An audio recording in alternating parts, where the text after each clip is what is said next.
All right, the third section of notes that we'll discuss is economic system. So this is still part of Unit 1.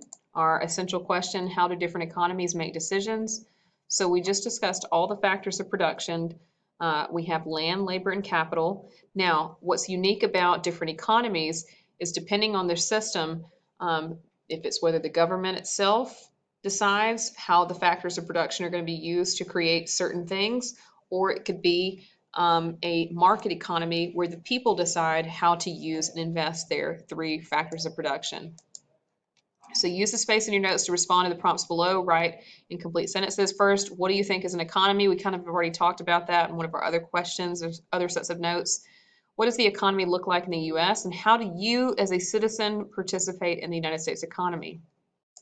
The three basic economic questions that each country or economy has to consider. Now, when I say country, any area that has an economy, so the state of Alabama even, they have to answer three basic economic questions.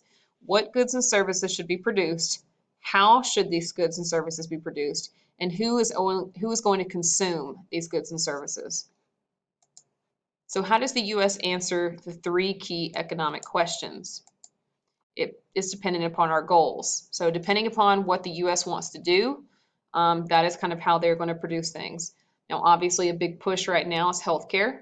Okay. Another thing that we are producing right now, we have a lot of car manufacturers, especially in the state of Alabama. That's kind of one of our main, not one of our main, but it's a very large source of our income for the state.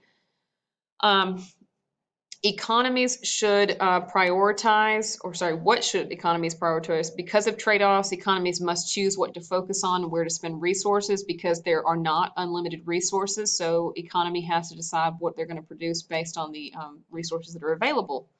Economists generally break these priorities into 6 main goals. The 6 major goals for economies, the first is economic freedom. They allow individuals to make their own economic decisions without government influence or interference. Now, keep in mind, we're talking about a market economy or free enterprise economy here. We're not discussing a command because in a command economy, the government makes these decisions. They interfere. For example, choosing your own job or what to buy. Now, in other countries under a command economy or under socialism, for example, or communism, you may have the government telling you what job you're going to have or what you are able to purchase. Now, when I say what you're able to purchase, I mean the options that are available to you. Think about in the United States, we have so many different things. You go to the grocery store, you've got like 50 different types of cereal. You're probably not going to find that in another country, okay, because it's just not going to be available. Economic efficiency is the second major goal for economies. Ultimately, they want to reduce waste while making sure most consumers are able to get what they want. That just shows that you have a healthy economy. For example, you want to prioritize full employment in your economy. Third, you have economic equity, evenly distributing the wealth of a nation to make sure there's fairness in allocating resources. Now, one of the things that's gotten a little, misconstrued with the United States as far as what the government is pushing now, equity is different in economics. It's not saying that you're all going to achieve the same thing. It's not all saying that you're going to deserve or get the same things. It's just going to make sure that there is fairness in resources, in allocating or distributing resources to people. Okay. Example, making sure there is no significant income gap in your country. Now that is socialism. Okay. Which we'll discuss more in general.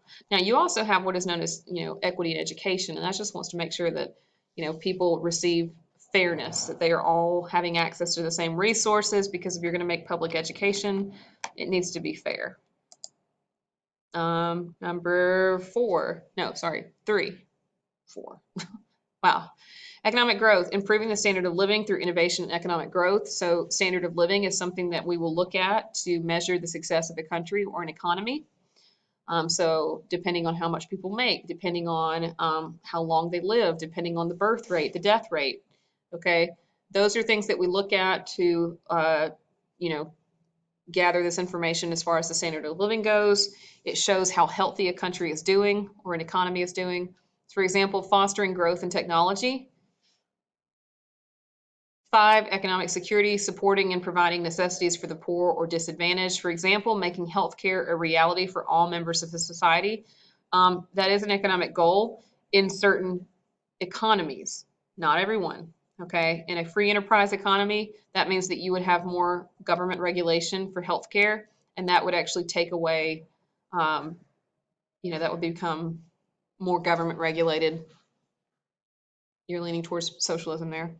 Economic stability, all necessities are consistently available for the public without uncertainty. These are goals. These are not going to happen. This is not a reality. Okay, but everybody, I'm sure, in a perfect world, this would be kind of the goal. For example, electricity and clean water are a given and not something the average person worries about having access to. There's so many other factors that go into this and making this stuff possible, and it's just not possible. Okay, but these are things that people try to do. What goals do you think the U.S. prioritizes? Why? What goals do you think are the most important, and why?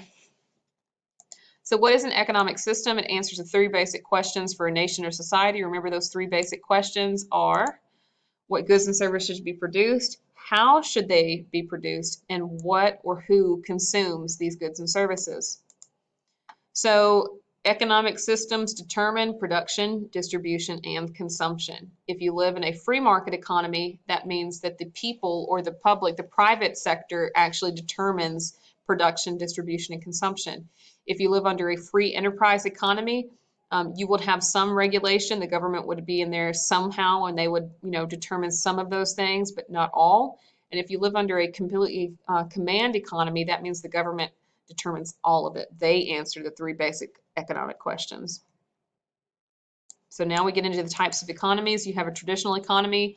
Under a traditional economy, you're going to find places that value custom, ritual, tradition. Those all determine what's produced, how it's made, and who consumes it. So these are going to be kind of like your villages. You're going to find these in mountainous areas where there are not a lot of people living, not major cities. These are not major cities. They're going to be out in the middle of nowhere, kind of in, away from technology and certain things. Work is usually divided along gender lines. These are often hunter-gatherer type societies, and they often prioritize economic stability and security.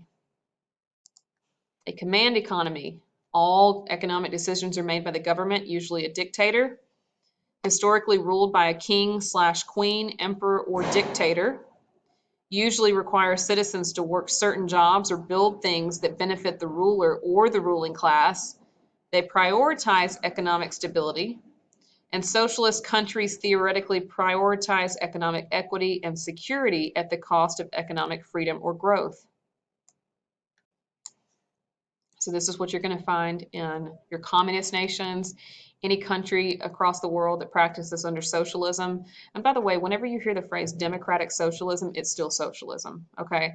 They try to put a fancy word of democratic beneath it or beside it, and it's still the same socialism, all wrapped up into the same pretty little box, okay? And socialism and, communism especially have proven to fail over the years, but unfortunately, that's where some of your political leaders are leaning towards, and it's just, it's going to be a problem, okay? What command economies have you heard of, past or present? Now, I know we think of North Korea. I know that we think of Russia.